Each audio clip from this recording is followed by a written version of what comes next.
Assalamualaikum warahmatullahi wabarakatuh. Perkenalkan, nama saya Andika Fatirian Pratama. Saya dari kelas 9A. Saya di sini mau menjelaskan tentang Khulafaur Rasyidin. Tapi sebelumnya saya mau menjelaskan asal-usul Nabi Muhammad lahir. Nabi Muhammad lahir tanggal 12 Rabiul Awal atau tahun gajah.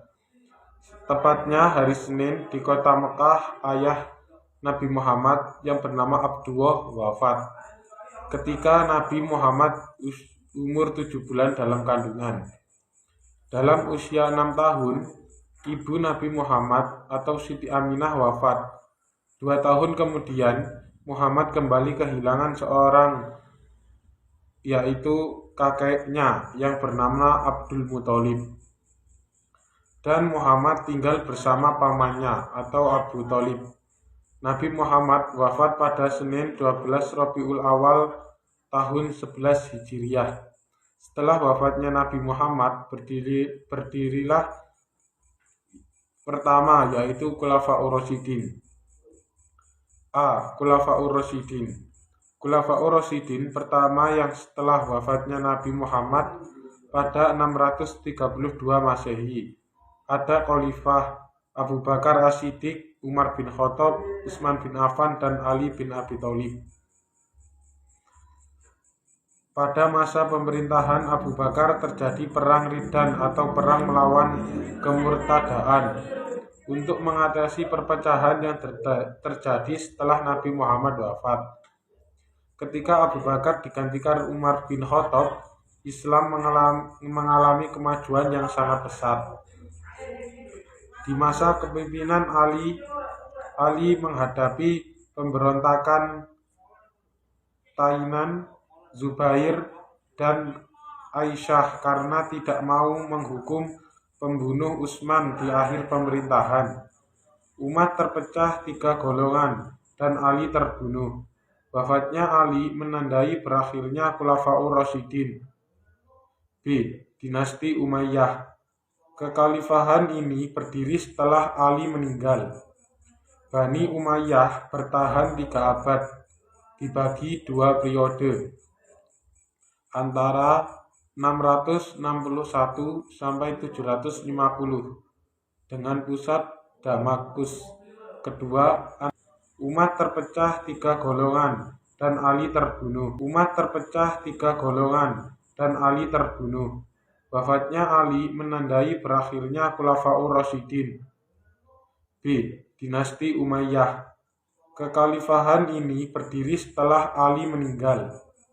Bani Umayyah bertahan 3 abad, dibagi 2 periode, antara 661 sampai 750, dengan pusat Damaskus. Kedua, antara 756 sampai 1031 di Cordoba. Setelah Ali wafat, kepemimpinan dinasti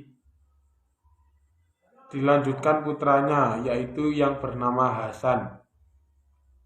Namun setelah beberapa bulan, Hasan mundur demi mendamaikan kaum muslim yang saat itu dinodai dengan beragam fitnah.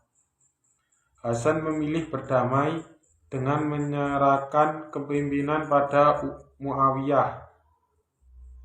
1. Bani Umayyah kemudian mengubah pemerintahan yang awalnya demokrat menjadi, dan ada 14 khalifah.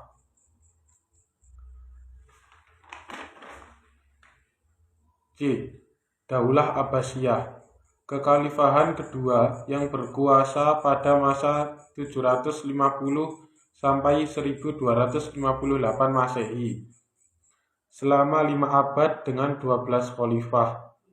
Kekhalifahan Abbasiyah yang dikenal membawa Islam dalam kejayaannya.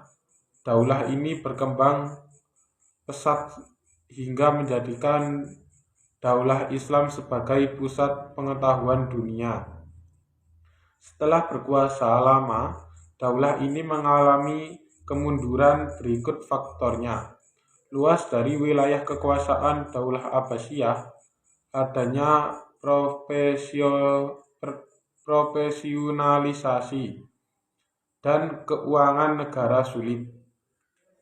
D. Masuknya Islam ke Indonesia. Mula-mula Islam dibawa oleh para pedagang dari Gujarat ke Nusantara. Sambil berdagang, mereka menyebarkan agama Islam di tempat-tempat berlabuh. Adapun teori-teori yang mendasari masuknya Islam di Indonesia. 1. Teori Gurajat. Teori C. Teori Gurajat. Teori C. Daulah Abbasiyah. Kekhalifahan kedua yang berkuasa pada masa 750 sampai 1258 Masehi. Selama 5 abad dengan 12 khalifah. Kekhalifahan Abbasiyah yang dikenal membawa Islam dalam kejayaannya. Daulah ini berkembang pesat hingga menjadikan Daulah Islam sebagai pusat pengetahuan dunia. Setelah berkuasa lama, daulah ini mengalami kemunduran berikut faktornya. Luas dari wilayah kekuasaan Daulah Abbasiyah, adanya profesionalisasi dan keuangan negara sulit. D. Masuknya Islam ke Indonesia. Mula-mula Islam dibawa oleh para pedagang dari Gujarat ke Nusantara.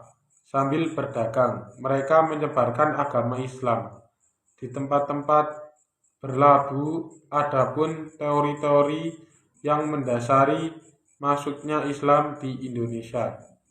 1. Teori Gurajat. Teori ini dinamakan teori Gurajat, berletak dari pandangan yang menyatakan asal negara membawa agama Islam ke Nusantara. 2. Teori Tiongkok. Teori Tiongkok menyatakan bahwa proses kedatangan Islam ke Indonesia dari para perantau Tiongkok. 3. Teori Persia. Teori Persia lebih menitik bertahan tinjauannya kepada kebudayaan yang hidup di kalangan masyarakat Islam Indonesia yang dirasakan mempunyai persamaan dengan 4. Teori Mekah. Teori Mekah ini menyatakan bahwa Islam masuk ke Indonesia pada abad ke-17 dan membawanya berasal dari Arab. Keempat teori tersebut memiliki kebenaran dan kelemahan masing-masing. Namun teori terkuat adalah teori Mekah. Sekian dari saya. Apabila ada kurang lebihnya saya mohon maaf. Assalamualaikum warahmatullahi wabarakatuh.